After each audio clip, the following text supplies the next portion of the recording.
ஸ்ரீ குருபியோ நமக. தென்னாடுடைய சிவனே போற்றி, எந்நாட்டவர்க்கும் இறைவா போற்றி. பெரிய புராணத்திலேருந்து சுவாமி கண்ணப்ப நாயனாருடைய திவ்ய சரித்திரம்.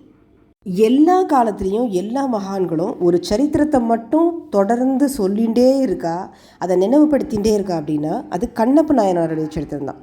ஏன்னா பக்தி, ஞான, வைராகியம் இது எல்லாத்தையும் கடந்தது பகவான் மேலே நம்ம வைக்கிற அன்பு மட்டும்தான் அப்படிங்கிறத எடுத்து சொல்கிற ஒரு சரித்திரம் தான் கண்ணப்ப நாயனாருடைய திவ்ய சரித்திரம். பகவானை அடையிறதுக்கு ஒரே மார்க்கம் அன்பு மட்டும்தான். அந்த அன்பை மட்டும்தான் சுவாமி பார்க்குறார். எல்லா நாயன்மார்களோட சரித்திரமும் ஒவ்வொரு விஷயத்தை நமக்கு சொன்னாலும் அதில் எல்லாமே அடிப்படையாக இருக்கிறது பகவத் பக்தி தான். சேக்கிழார் இந்த சரித்திரத்தை சூப்பராக வர்ணிச்சிருக்கார். அப்படி ஆரம்பிக்கும் போதே என்னால் என் புத்திக்கு எட்டின வரைக்கும் கண்ணப்பருடைய சரித்திரத்தை நான் சொல்கிறேன் அப்படின்னு சொல்லி தான் ஆரம்பிக்கிறார் சேக்கிழார். இன்றைக்கி இருக்கிற கடப்பா மாநிலத்தில் பொத்தப்பி நாடுன்னு ஒன்று இருக்குது. அந்த காளகஸ்தி கிட்டக்க இது அமைஞ்சிருக்கு. அங்கே உடுப்பூர் அப்படிங்கிற ஊர், இப்போ அது உடுக்கூர்னு சொல்கிறாங்க. உடுக்கூர் அப்படின்னு சொல்கிறாங்க. மலையும் மலை சார்ந்த இடமுமா அது இருக்குது. குறிஞ்சி நிலப்பகுதியில் இது. இந்த இடத்த பொத்தப்பி நாடுன்னு சொல்லிட்டு இருந்தா இல்லையா, இப்போ அதெல்லாம் அழைக்கிறது இல்லையா, சேக்கிழார் எழுதியிருக்கார். அப்போவே, அதாவது என்னென்னா கண்ணப்பருக்கு அப்புறமா அது கண்ணப்ப நாடு அப்படின்னு அழைக்கப்பட்டதான். இந்த இடத்துல குன்றவர்கள்னு அழைக்கக்கூடிய மலைவாசி மக்கள் வாழ்ந்துன்னு வராங்க.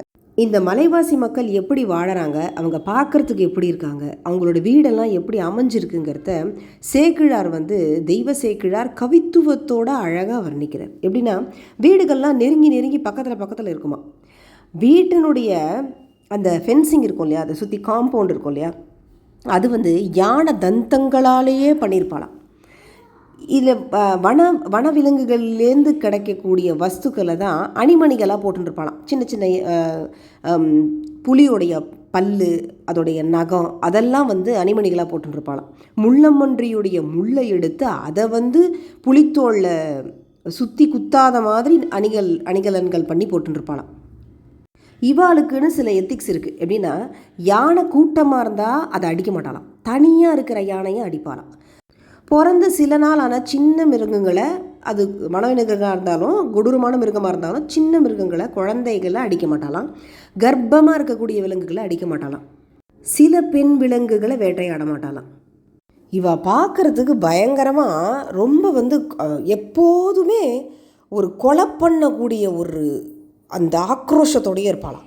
ஆனால் அப்படி இருந்தாலுமே இந்த மாதிரி சில தர்மங்களை அவள் ஃபாலோ பண்ணுவாளாம்.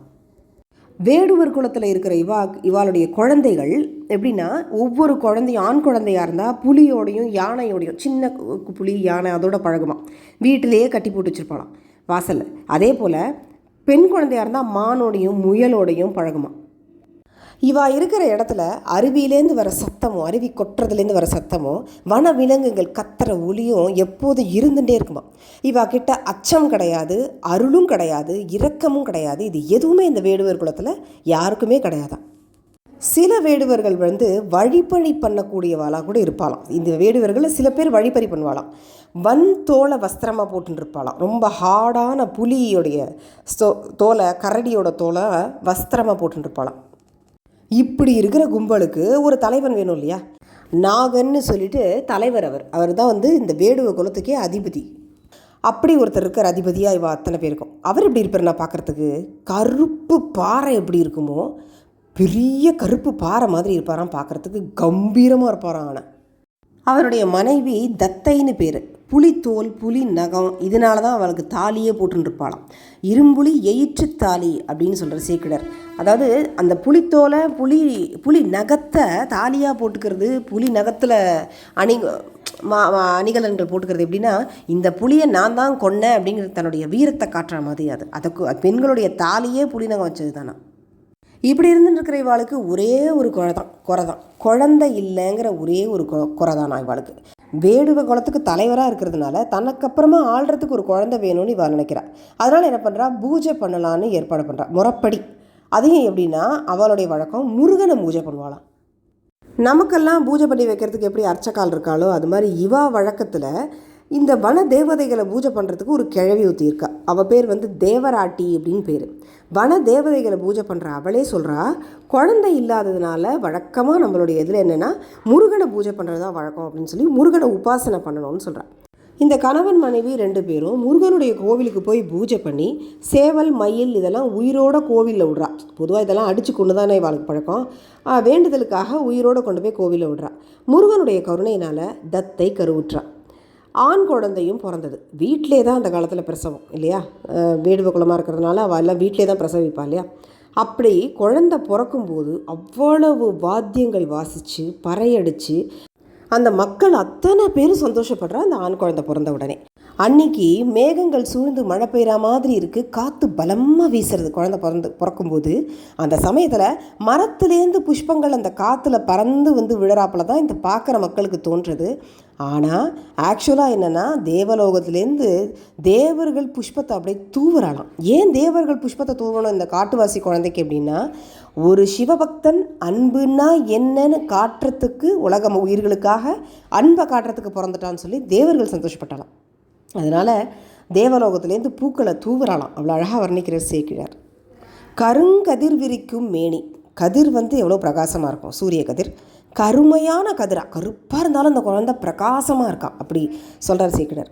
கருப்பாக இருந்தாலும் அவ்வளவு பிரகாசமாக இருக்கிறதுனால இவன் வந்து தின்னன் இருக்கான். அந்த குழந்தை வந்து தூக்கினா அப்படியே தின்னுன்னு திடமாக இருக்கான். அதனால் அவனுக்கு தின்னன் அப்படின்னு பேர் வச்சிட்டான்.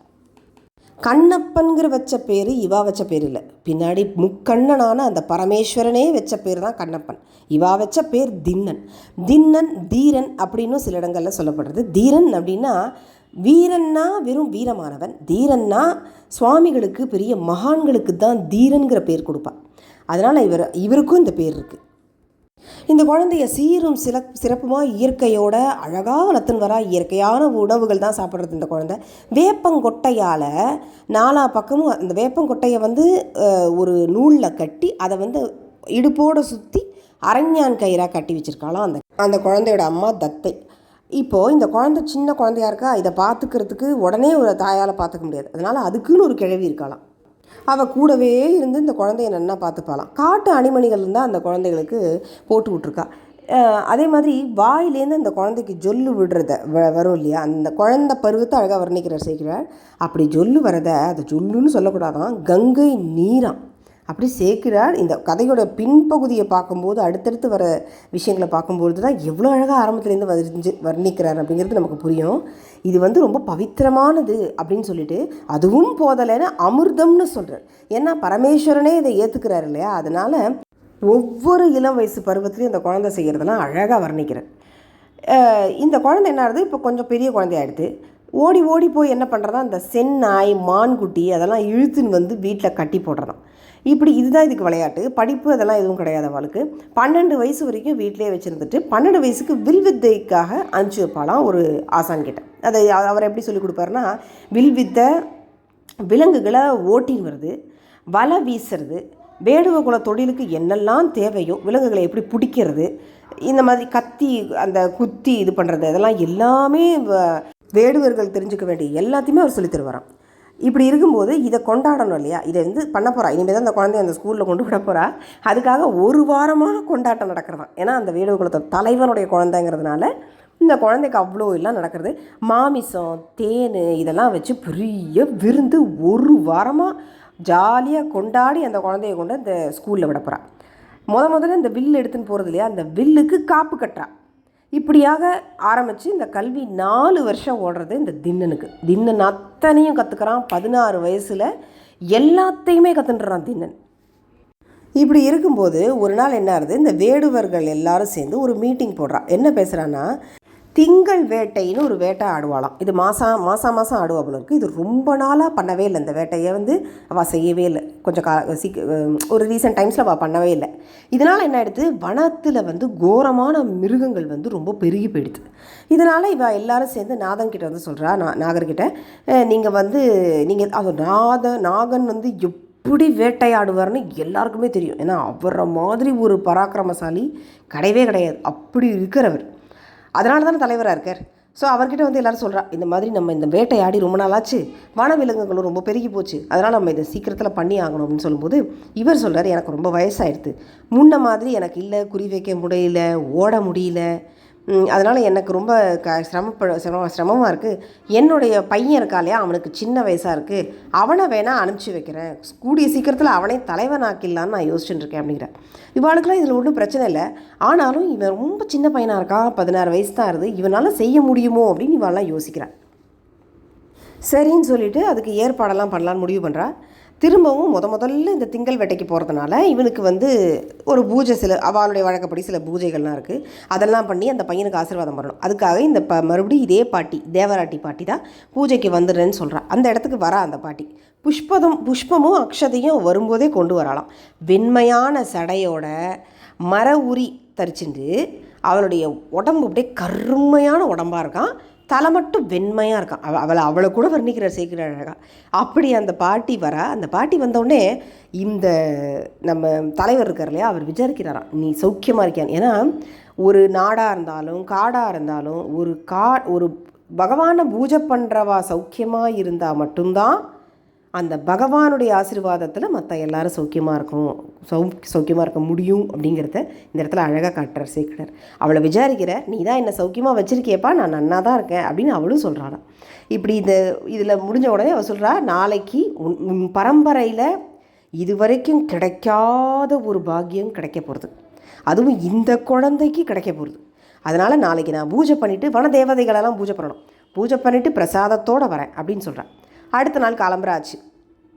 அலங்காரங்கள் பண்ணணுமா இந்த குழந்தைக்கு. ஏன்னா இவர் முதல்ல வேட்டைக்கு போகிறதுனால சும்மா போக மாட்டலாம். புது புளித்தோல் போட்டுண்டு கஸ்தூரி மான் அந்த வாசனைக்காக அதை போட்டுண்டு யானை தந்தத்தினால் ஆன அணிமணிகளை போட்டுண்டு புதுசாக பண்ணப்பட்ட ஒரு தோளால் செருப்பு போட்டுண்டு இத்தனையும் எல்லாமே புதுசாக பண்ணிட்டு கிளம்புவாரான். இப்படி கால வேளையில் அப்பாவை நமஸ்காரம் பண்ணிவிட்டு அவர் வரும்போது தேவராட்டி அவர் ஆசீர்வாதம் பண்ணுறான். அப்பா பையனை அப்படியே கட்டி அணைச்சிக்கிறார், வெற்றி வீரனாக திரும்பி வா அப்படிங்கிறார். தேவராட்டி ஆசீர்வாதம் பண்ணுறா, தெய்வ அனுகிரகம் உனக்கு பூர்ணமாக கிடைக்க போகிறது, எனக்கு என்னமோ தோணிகிட்டே இருக்குது, அதுவும் உன்னுடைய முதல் வேட்டையிலேயே உனக்கு கிடைக்க போகிறது அப்படிங்கிறார். இந்த தேவராட்டி இப்படி சொன்ன உடனே எல்லாரும் என்ன நினச்சிக்கிறான்னா, அவளை பொறுத்த வரைக்கும் தெய்வ அனுகிரகங்கிறது பல விலங்குகள் கிடைக்க போகிறது போல இருக்குது, இன்றைக்கி நமக்கு சரியான வேட்டை தான் அப்படின்னு எல்லோரும் நினச்சி கிளம்புறா. ஆனால் யாருக்குமே தெரியாது, இவ சொன்ன அர்த்தமே வேறு. ஆனால் யாருக்குமே தெரியாது பரமேஸ்வரன் நம்ம கண்ணப்ப நாயனாரை ஹிருதயத்தை வேட்டையாட போகிறாருங்கிறது யாருக்குமே தெரியாது. இப்போ இவள் கிளம்பும்போது வேட்டை நாய்களை கூட அழிச்சுன்னு போகிறான். அது என்ன பண்ணுவான், இவள் போகிறதுக்கு முன்னாடியே அது போகுமா, அப்படியே அது பசியோடு வச்சுருப்பாலாம், வெறித்தனமாக அது மிருகங்களை வேட்டையாடுறதுக்கு அந்த காட்டுக்குள்ளே பாஞ்சு போகுமா. வலை அம்பு எல்லாத்துலேருந்தும் இதுகள் தப்பிச்சாலும், இந்த வனவிலங்குகள் வலையிலேருந்து தப்பிச்சாலும் அம்புலேருந்து தப்பிச்சாலும் இந்த வேட்டை நாய்கிட்ட தப்பிக்காதான். இதை கூட சேக்கிழார் எப்படி திரும்ப வர்ணிக்கிறார், ஒரு பிராரப்த கர்மாலேருந்து எப்படி ஒரு ஜீவனால் தப்பிக்க முடியாமல் கஷ்டப்படுறதோ அந்த மாதிரி அப்படின்னு ஞானபரமாகவே வர்ணிக்கிறார் சேக்கிழார் இந்த இடத்த. இப்போது இவா போகும்போதே பறை சத்தம் போட்டுட்டே போகலாம். ஏன் பறை சத்தம் போடுறான்னா, மிருகங்கள் பயந்து போய் அதோட இருப்பிடத்தை விட்டு ஓடி போகுமா. அப்படி ஓடி வெளியில் வரும்போது இவ அடிச்சிருவாள். இது பயப்படுறதுக்காக இந்த பறை சத்தத்தை அடிச்சுட்டே போகிறான். இப்படி விலங்குகள் வரும்போது இவாளுக்குன்னு ஒரு நியமம் இருக்குதுன்னு சொன்னேன் இல்லையா, ஒரு தர்மம் இருக்குதுன்னு சொன்னேன் இல்லையா. கர்ப்பிணி மிருகங்களை அடிக்க மாட்டா, சின்ன மிருகங்கள் குழந்த மிருகங்களை அடிக்க மாட்டா. இந்த வேட்டையாடுற விதத்தை லலிதா நவரத்ன மாலைங்கிற ஒரு இதில் அகஸ்தியர் எப்படி வர்ணிக்கிறார் அப்படின்னா, எப்படி சொல்கிறார் அப்படின்னா, இந்த பறை அடிக்கிறா இல்லையா இந்த வேடுவர்கள், இந்த பறை அடிக்கிறது தான் மனுஷனுடைய வாழ்க்கையில் வர கஷ்டமாக. இந்த கஷ்டம் வரும்போது நம்ம என்ன பண்ணுறதுன்னு தெரியாமல் நிலகுலைஞ்சு போய் எங்கேயாவது ஓடி போய் நம்மளுடைய கர்மா இருக்கிற இடத்த வலை விதித்து வச்சுருக்கு நமக்காக கர்மா, அதில் போய் விழுந்து நம்ம மாட்டிடக்கூடாது, அதிலிருந்து என்ன நீ காப்பாற்று பரமேஸ்வரா அப்படின்னு சிவபெருமானை கேட்டுக்கிறாராம்.